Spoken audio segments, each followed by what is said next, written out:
Hello guys, स्वागत है आपका कंटेंट मॉन्स्टर्स के एक और एपिसोड में। और आज के इस एपिसोड में हम रिव्यू कर रहे हैं स्पेशल ऑप्स 1.5 का, जो कि हाल ही में रिलीज हुई है डिज्नी प्लस हॉटस्टार पर।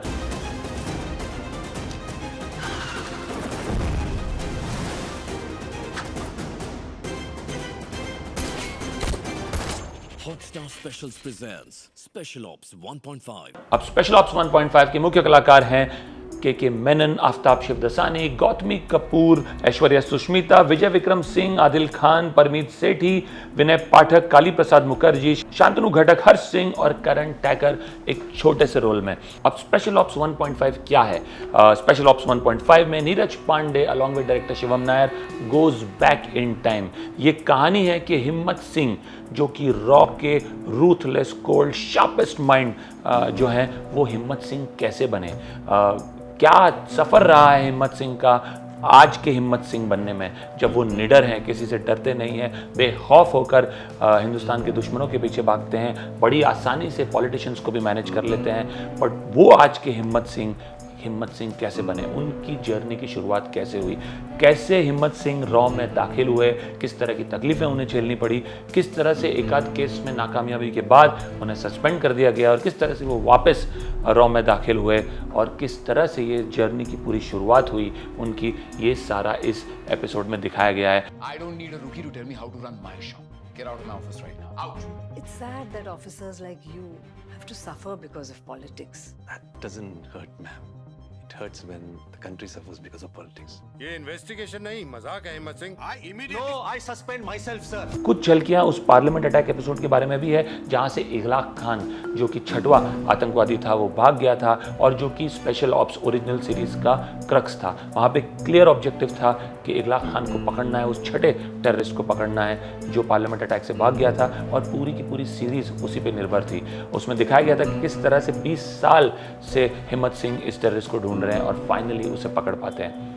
अब ये बहुत ही इंटरेस्टिंग कॉन्सेप्ट है कि हिम्मत सिंह आज के किस तरह से हिम्मत सिंह बने, उनकी जर्नी क्या रही, क्या तकलीफों से वो गुजरे और किस तरह यहाँ पहुँचे।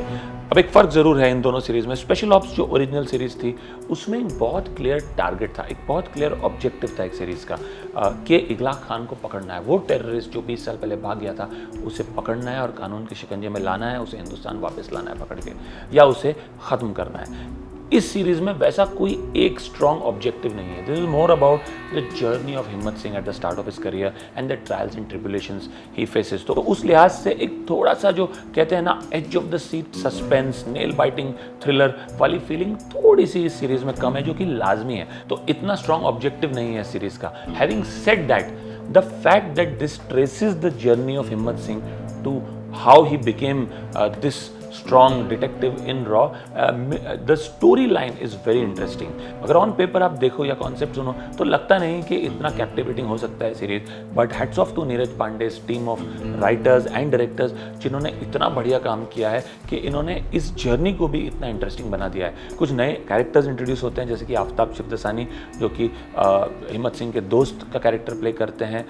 हिम्मत सिंह ने अपनी वाइफ से किस तरह से मुलाकात की ओरिजिनली, जिनका रोल गौतमी कपूर ने प्ले किया है, वो इस सीरीज में हमें पता चलता है। हिम्मत, मैंने तुम्हें बहुत मिस किया। किस तरह से पॉलिटिशियंस को बड़ा डेफ्टली हैंडल करना हिम्मत सिंह ने सीखा है, जो कि हमने ओरिजिनल सीरीज में देखा है, उसकी कुछ झलकियाँ इस सीरीज में देखने को मिलती है। एक अच्छा काम किया है वो इस सीरीज में देखने को मिलती है। So there are definitely some newer things that are introduced in this series and this entire back story of Himmat Singh has been created very interestingly. So all in all, I think once again Neeraj Pandey has an ace up his sleeve. So if I have to mention the positives of this series, clearly, like Family Man, के मेनन, ही holds the entire series on his own. जिस तरह से Manoj Bajpayee family man को hold करते हैं, हिम्मत सिंह और के मेनन के बिना हम सोच ही नहीं सकते हैं स्पेशल ऑप्स के बारे में। बहुत ही बढ़िया किरदार निभाया उन्होंने इसमें भी, and hats off to him. Even the rest of the cast, जो नए कैरेक्टर इंट्रोड्यूस किए हैं, ऐश्वर्या सुष्मिता का, आफ्ताब शिवदसानी का, आदिल खान का, वेरी इंटरेस्टिंग कैरेक्टर्स, बहुत ही अच्छे से विवन किया गया है स्टोरी में, and again they also do a very good job. So in terms of casting, I would give this series a thumbs up. Second thing that works for me is the duration. सिर्फ 4 episode की series है. नीरज पांडे ने ज़रा भी इसे खींचा नहीं है. कई बारी टेम्पटेशन होता है कि 6 एपिसोड, 7 एपिसोड, 8 एपिसोड, कई सीरीज़ तो 10 और 12 एपिसोड तक जाती है and clearly towards the last 3 और 4 एपिसोड्स वो ड्रैग होती है. ये बहुत ही कॉम्पैक्ट सीरीज़ है 4 एपिसोड की and at the end of the 4th episode जब सीरीज़ खत्म होती है you are actually left wanting for more. आपको और देखना होता है, आप बोर नहीं हुए होते हो सीरीज़ से. सो ये दूसरी पार्ट है इस सीरीज़ की जो बहुत ही इंटरेस्टिंग है. थर्ड, आई थिंक कई कड़ियाँ जुड़ती है इस सीरीज़ में जो पिछली सीरीज़ को आप ज्वाइन कर सकते हो अभी. सो इन दैट सेंस बहुत ही सीमलेस है. डिस्पाइट द फैक्ट कि हिम्मत सिंह के पास्ट में जा रही है, बहुत ही अच्छे से जोड़ा हुआ है कहानी में इस सीरीज़ को और जो पिछली सीरीज़ रिलीज़ हुई थी उसको. So I think the writing is top notch in that sense. Fourth, I think Neeraj Pandey is the biggest asset of this series. Spy thrillers और espionage thrillers को नीरज पांडे से बेटर शायद ही मेरे ख्याल से इंडिया में कोई डायरेक्ट कर सकता है. चाहे वो बेबी हो, नाम शबाना हो, स्पेशल 26 हो, अ वेडनेसडे हो, ये सारी सीरीज़ में नीरज पांडे ने अपना जलवा दिखाया हुआ है. और जिस तरह से उन्होंने स्पेशल ऑप्स में अपना लेवल और 2-3 नॉचेस ऊपर ले गए, उसी तरह स्पेशल ऑप्स 1.5 में भी the content quality is top notch. So these 4 things work for me in favor of this series. Now what doesn't work? I think what doesn't work, one is जो de-aging दिखाया गया है के मेनन का, वो उतना अच्छा नहीं है. क्लियरली पता चल रहा है कि एक बहुत ही आर्टिफिशियल डी-एजिंग प्रोसेस है. उनके चेहरे से वो इतने यंग लग नहीं रहे, आंखें अंदर घुसी हुई है. पता चल रहा है that there is something that has been done to his face in the post production process, जिस वजह से वो डी-एजिंग इतनी अच्छी नहीं लग रही है. 2, लाइक आई मैंशनड अर्लियर, एक कोई स्पेसिफिक मकसद नहीं है इस सीरीज़ का, जैसे कि पिछली सीरीज़ का था इगला खान को पकड़ना. तो चूंकि वो मकसद नहीं है, उतना नेल बाइटिंग और ग्रिपिंग ये series throughout the 4 episode नहीं रह पाती. So these 2 are what I would say other drawbacks of this series, but all in all I would say this is a series that is a must watch. I would give this series a rating of 7 on 10 and hats off to Neeraj Pandey for maintaining the quality, for maintaining the consistency. ऐसा आप बोल नहीं सकते हो कि जब ये series वापस आई है तो क्वालिटी गिर गई है in a major way. So hats off to Neeraj Pandey and his team of writer.